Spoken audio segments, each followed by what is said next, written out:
Hello once again, it is Mr. Vargas here helping you out on homework 7.2, page 525, working with congruence, and this of course is for my Math 8 students. Alright, before we get started, I want to introduce you to this phrase that we use in mathematics, specifically with geometry. Kind of like we have PEMDAS, order of operations, please excuse my dear Aunt Sally, for when we're working with expressions and equations. But this isn't a common one, a common acronym for when we're doing geometry, and it is CPCSC.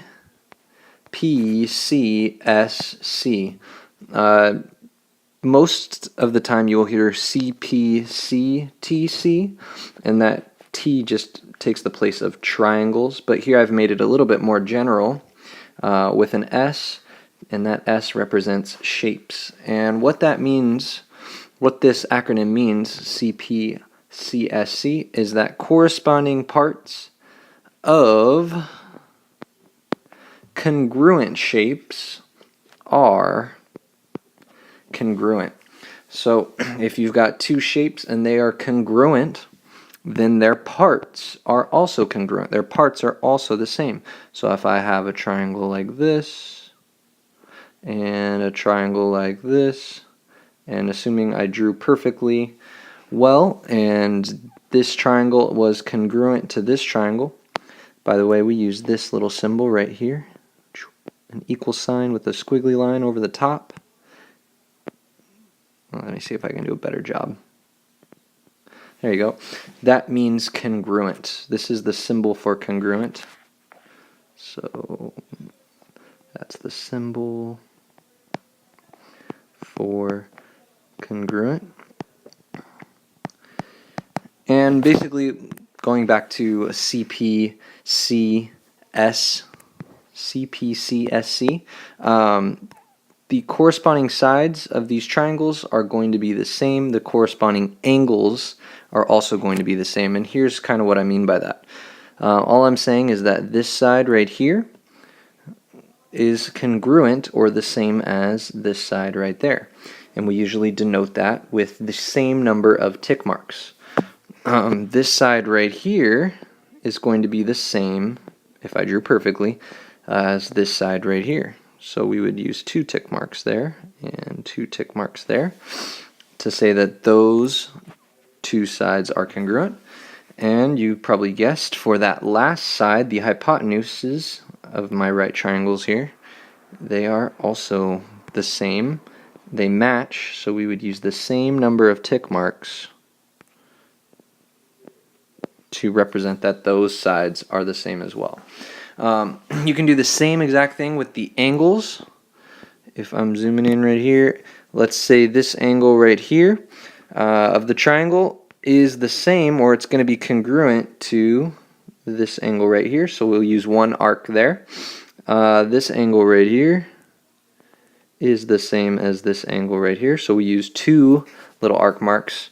And then that final angle, technically they're right angles in my imagination, but I'm just going to do 3 arc marks to represent that those 2 angles are the same. And that's all we mean by congruent parts of congruent shapes are congruent. In your homework, which we're going to look at right now, we're going to be asked to identify, what sides are matching from the 2 different shapes, what angles are matching from the 2 shapes, so forth and so on. So without further ado, let's go ahead and look at some congruence problems from our homework. Bear with my drawing, please. But let's check out number 1. We've got this triangle here. And I'm going to do my best to recreate these. Okay, that's probably as close as it'll get. Here we go. This is MNO. MO. And this triangle right here is going to be V, S, and T. Okay, so they already have established that these two triangles are congruent, and the way that we can tell that is they have matched up all of the sides and angles for us. So here, that corresponds with this and those two sides, and this final side matches this final side, same number of tick marks, and we can do the same thing with the arcs. So this angle right there is equal to this angle, and this angle is equal to this angle right there, and finally that angle is equal to this angle. Okay, so now they want you to write some congruent statements comparing the corresponding parts. So here's how we write this stuff. We basically just break it down side by side and angle by angle. First, let's look at MO, side MO. So I would write that as side MO, and that is congruent to, what side of the triangle is it going to be congruent to over here? Well, they've already told us that it's SV, starting from the top to the bottom, just like I started from the top to the bottom here. So that is the same as side SV. Okay, so that's one of our statements. Another statement would be, let's say ST and MN. So side ST is congruent to side MN. Alright, and then there's one more congruence for our triangles. That's that last side, ON. Excuse me, ON is going to be the same as VT. ON, side length of ON is congruent to the side length of VT. Alright, so we've got all of our sides matched up. Now let's go ahead and match up our angles. Yeah, let's first look at where we have one arc mark. That's going to be M and S. So here we would write angle M is congruent to angle S. Alright, a lot of this is just getting familiar with the notation. Once again, we put a little line bar over the top of two letters to represent a line segment, and we use an angle mark to represent an angle. So angle M is congruent to angle S. Angle T with two arcs is going to be congruent to angle N. So angle T is congruent to angle N. And then the last angle with three arc marks, O and V,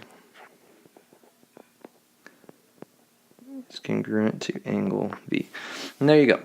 That successfully matches up the corresponding parts of your corresponding triangles, your congruent triangles, pardon.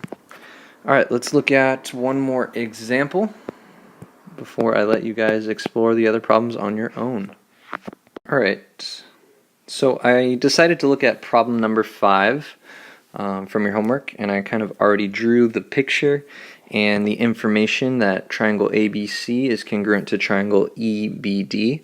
And I wanted to focus on this problem because it allows us to get practice drawing tick marks, angles, and using that information of congruent parts to figure out side lengths. Later on, I'm assuming we will learn about finding angles and all that good stuff. But now let's just go ahead and check out this problem right here. Part A says, on the figure, draw arc and tick marks to identify the corresponding parts. Okay, the one that I always go for first is vertical angles. Since vertical angles are always congruent, I know that this angle right here is going to match up with that angle. Vertical angles, remember, are equal. They're kind of crisscross angles, but they are congruent, they're equal, all that good stuff.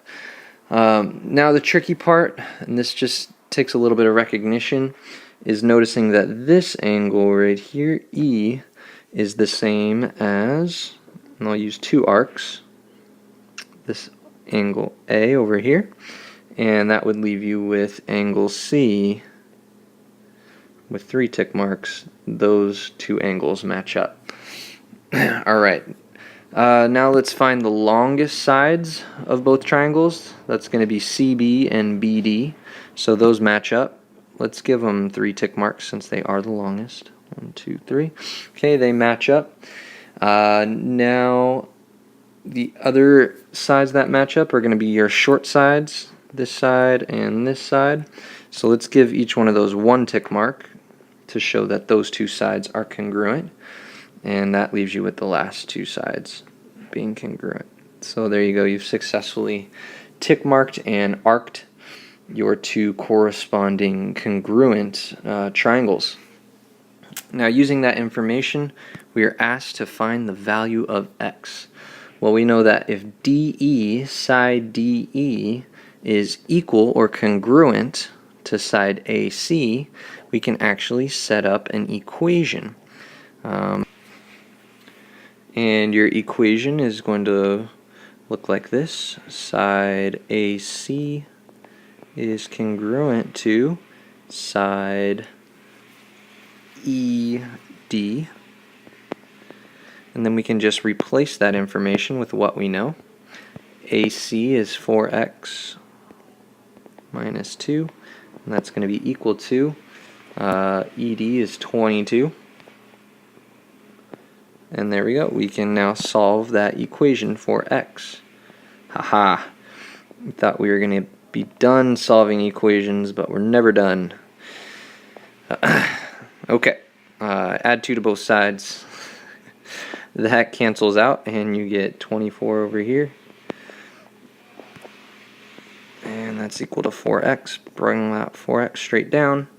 Now the opposite of multiplication is division. Divide by 4 on each side. And you will find that x equals 6. Awesome. Do a quick check. Since AC has to be the same length as DE, go ahead and plug in 6 right here. So you're going to do 4 times 6 minus 2, and that's 24 minus 2 is equal to 22. Check. X equals 6. And you are done. Alright, that's good enough for this video. I will see you guys next time. Let me know if you have any questions in class. See you later.